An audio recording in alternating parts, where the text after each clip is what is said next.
A few years ago, I was travelling home from London on a train, and it had been a tiring few days. I was looking forward to being back home in the comforts of my own home. And about an hour into the journey, I was nodding off to sleep in my seat. And sometime after that, I remember waking with a bit of a start as the train ground to a halt in the station. I remember rubbing my eyes and looking out of the window, and then, with some great surprise, I was kind of on my feet, bag in hand, and running out the door because I'd recognised some familiar surroundings. I remember feeling quite pleased with myself when I'd got off the train because I hadn't missed my stop.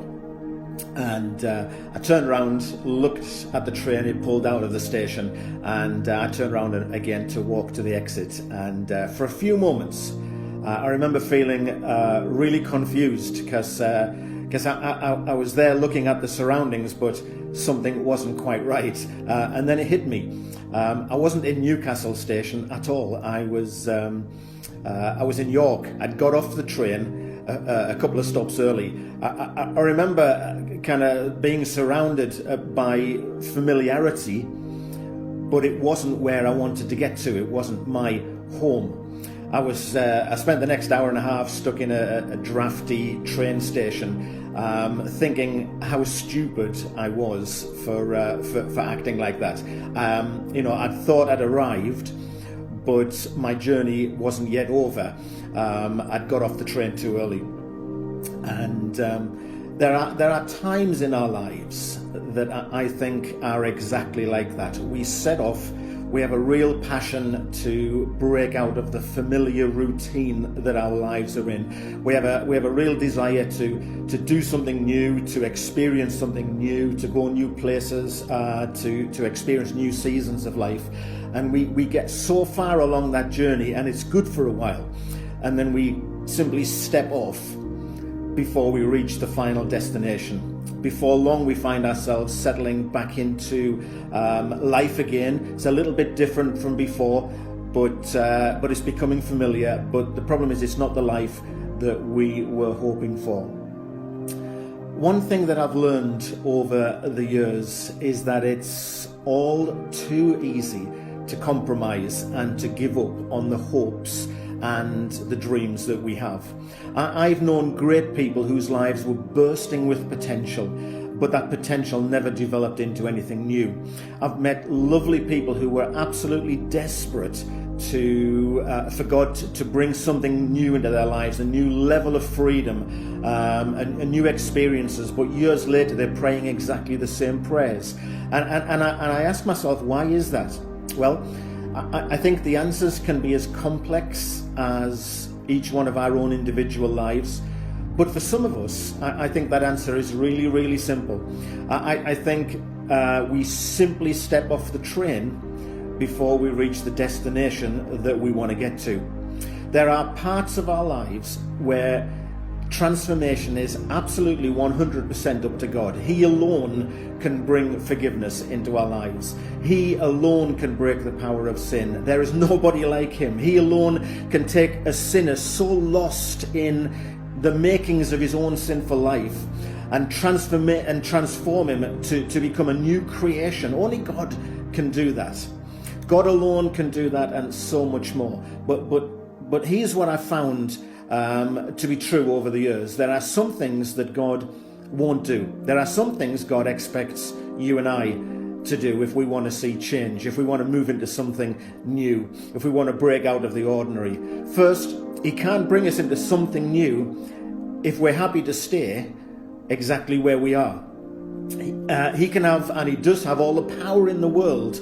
But if we don't want to experience something new, then there's nothing he can do to change our circumstances. Second, we won't see lasting change. We can long for it, but we won't see lasting change if we keep going back to the way our lives used to be. See, there's a part of experiencing something new that's really simple. If our life has come to a standstill, it's time to get back on the train and to continue the journey. A little while ago, we were doing a series on the prodigal son, and when the prodigal son had had enough of his sinful life, he simply made a decision to get back up, or to stand up and to go back home again. I think he simply said to himself, I've been in this place far too long. How many of us have said that kind of thing? I've been in this place far too long and it's time to move on. You know something? Once he made that decision to get on the train again, there wasn't a devil in hell that could have prevented him from reaching his Father. God will always reach out to the hungry soul, but there isn't an angel in heaven that can get us out of our pigsty if we haven't first made the decision to move on. See, change starts as a longing in our hearts, and then it becomes a decision that we have to make. We won't experience change unless that longing turns into a decision. Here's what it sounds like in my head. Paul, get back on the train, you idiot. It's as simple as that sometimes. If you want to stay where you are, you can. But if you want to get back home, you got to get back on the next train. I'm sure you've heard something like that before in your own way, just as I have. We live in extraordinary times these days.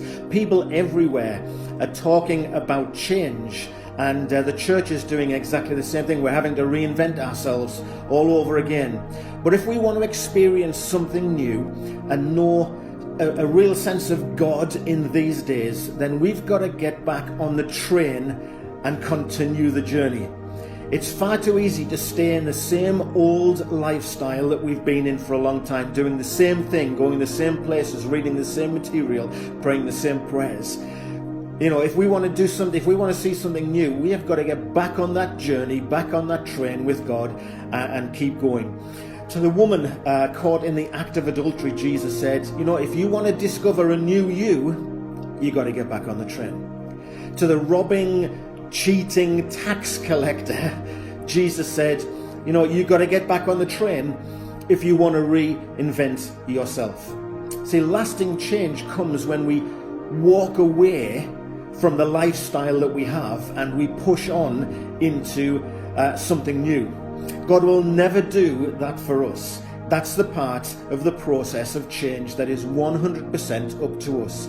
If we want to leave our old lives behind and discover something new, it's got to start with a change of mind. Jeremiah 29 tells us that God has plans to prosper us, to give us hope and to give us a future. Today, if you're longing for something new in God, if you're longing for something more in your walk with God, then let me encourage you to do this.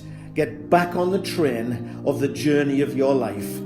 Get back on the train and continue the journey that God has planned out for you. God bless. See you again soon.